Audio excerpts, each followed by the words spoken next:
Snuggle up and let me read you a little something.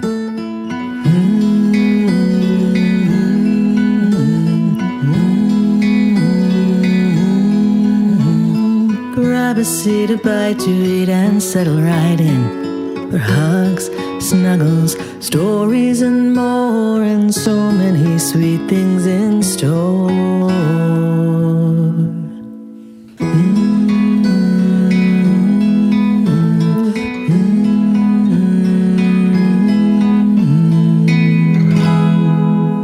Welcome to Afternoons with Mimi. Hello? Anybody in here? Mimi! I came to see you today for a change. Yeah, I'm not feeling so good. Well, you just need to rest and you'll be back on your feet in no time. What are you doing here, Mimi? I'm worried you'll get my germs. Don't you worry. Ima and Baba talked to your doctor and you're not contagious, so I'm here to see you.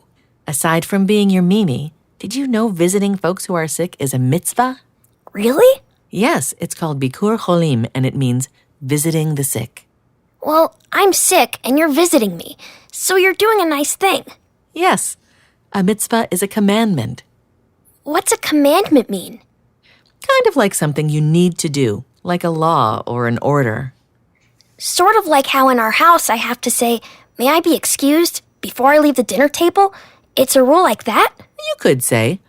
It's more that a mitzvah, or mitzvot if you're talking about a lot of mitzvah, are what help us lead a good life and be good community members. Oh, I get it. Okay. Here, honey, I have a little thermos with some fresh juice for you. And I brought a nice big stack of books that we can read together. Thanks, Mimi. Let me just fluff this pillow up. Now that's better. Thanks, Mimi. Shall we pick a story? Can we read more than one? Of course. Which would you like to start with? This one looks good. Ooh, indeed. I like the pictures. Take a sip of juice. Good job. Now sit back and relax, and I'll start reading. Joshua ben Parachia would say, "Find for yourself a teacher, choose for yourself a friend, and judge everyone with the scale weighted in their favor." Pirkei Avot 1:6. But perhaps, just maybe. Written by Tuvia Dikman Oro. Illustrated by Menahem Halberstadt. Translated by Gila Khan Hoffman. Published by Green Bean Books. It was a beautiful morning. Duck and Hedgehog wheeled their bicycles out of the shed and discovered that Duck had a flat tire in the front and Hedgehog had a puncture in the back. The two friends set out for Mrs. Hoopoe's bicycle shop. They walked along the path, enjoying the warm, sunny day. Suddenly, they heard a loud rattling noise behind them. Cat zoomed past on her red motorcycle, driving around them and raising a billowing cloud of dust. Duck coughed and looked annoyed. "My eyes are stinging from the dust. Horrible cat. She should have some consideration for others." "But perhaps, just maybe," suggested Hedgehog, "she's rushing off to help her sister, who fell and sprained one of her whiskers." Duck preened his feathers and said, "Maybe, maybe not." The friends shook off the dust and continued on their way to Mrs. Hoopoe's bicycle shop.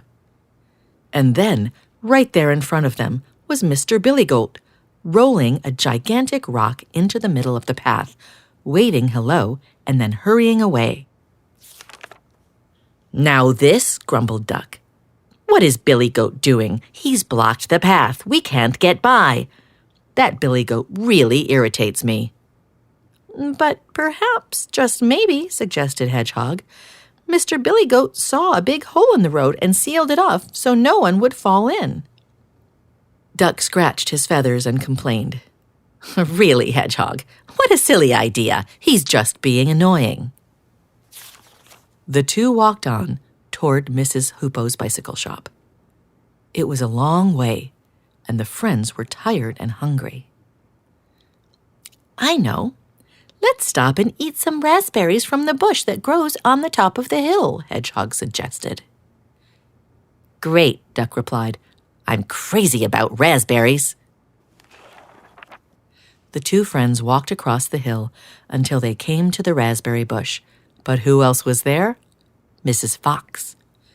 She was holding a basket filled to the brim with raspberries. She plucked the last raspberry from the bush, waved goodbye, and hurried off.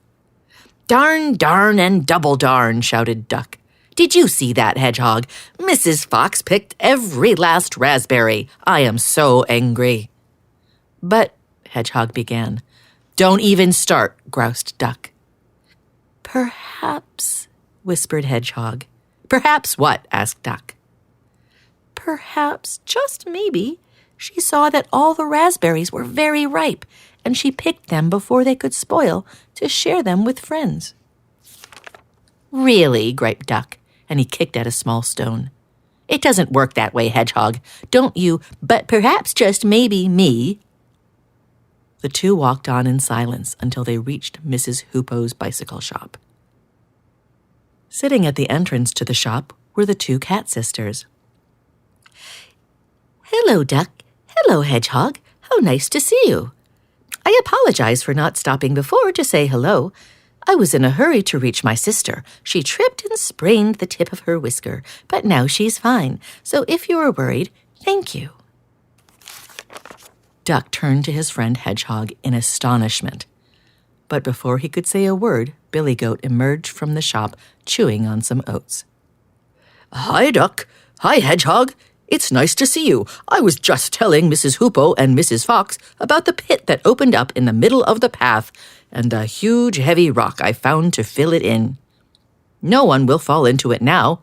Would you like to wait here with me until Mrs. Hoopoe finishes putting in a new chain on my bicycle? Sure, said Hedgehog as he held out a hand to steady Duck. But let's just tell her that we're here. Inside the shop, they found Mrs. Hoopoe working on a bicycle. Duck, Hedgehog, she said, I hear that your bikes have flat tires. Leave them with me and go join your friends. Mrs. Fox is preparing a tasty surprise for everyone. Duck and Hedgehog joined the others. A short time later, out came Mrs. Hoopoe and Mrs. Fox carrying a tray of glasses filled with sparkling raspberry juice. Hi, Duck. Hi, Hedgehog, said Mrs. Fox as she served juice to everyone. I walked past the raspberry bush on the hill and saw that the fruit was very ripe. I knew that it was about to spoil, so I picked it and made juice for everyone. Please, drink up and enjoy. I don't believe it, said Duck in astonishment. Hedgehog clinked his glass of raspberry juice against Duck's glass, winked, and announced, Let's drink to good friends. Everyone raised their glasses and toasted, To good friends! And the raspberry juice was tasty, and the shade was pleasant, and the company was good, and everyone was happy. The end. What did you think of that story, kiddo? Rest is the best medicine, my heart. Sleep well, Neshama Shali.